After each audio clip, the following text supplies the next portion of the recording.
Alright guys, thanks for checking out the video. This is the video I told you I was going to do.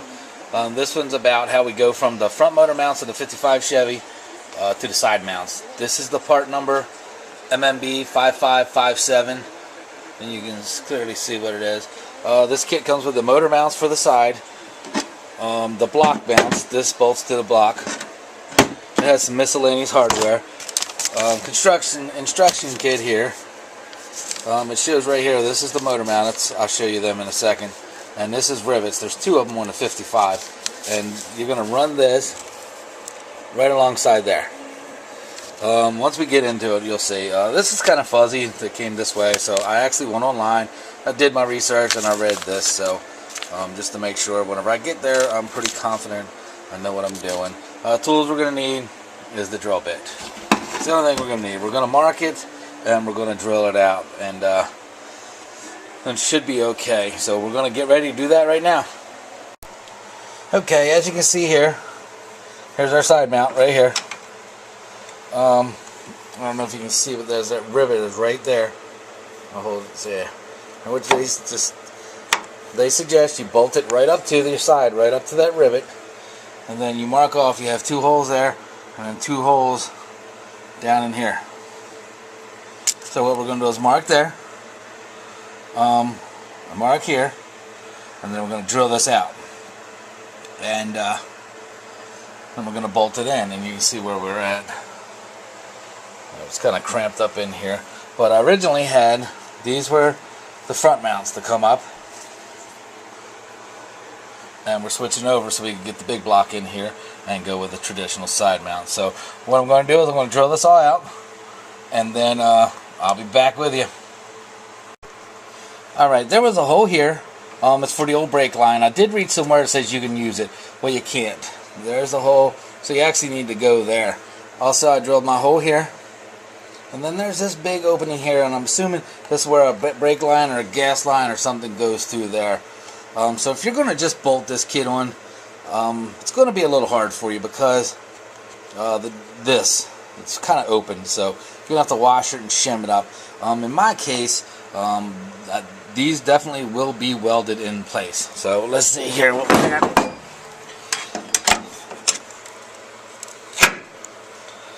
So there we go. And that's all it is to it right there. So like I say, we're going to put some bolts in this, and then she's good to go. Sometimes you might have to make adjustments. These brake lines are all brand new, so I anticipated this, so they're tucked under and they're going to be in a good location, so we should be okay. But there you go, the holes are drilled, and we're going to bolt them up, and then we'll come back and check it out. Okay, here we are. I've got one bolt in and bolts on the bottom there.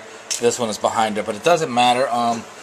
With the almost 700 horsepower of that 496, these will be welded in. The bolts are just temporarily. Let me show you this other side here, so you can see this as well. Again, it's only one bolt in there, and the two on the bottom. But this will be getting welded right in through here and up this seam. I did read a lot of people say that they had big gaps and such in there. This side over here turned out perfect. This side over here does have a slight gap in the back for some reason, not sure. But everything I read was told shim it, weld it or bolt it, and you should be fine. So I am really not sweating it once it gets welded in there. Again, I am not worrying about that. So let's see what we got here. There are the side mounts. There's the old exhaust, still got to be cut out of the way because I'm going definitely with the 4-inch. There's my fuel regulator on the ground. So I ran all new braided hose line from the front to the back, and just getting the firewall in shape. I had ordered a smooth firewall for back there, and I was going to cut all that out. After I got it here, I didn't really like it as much as I thought.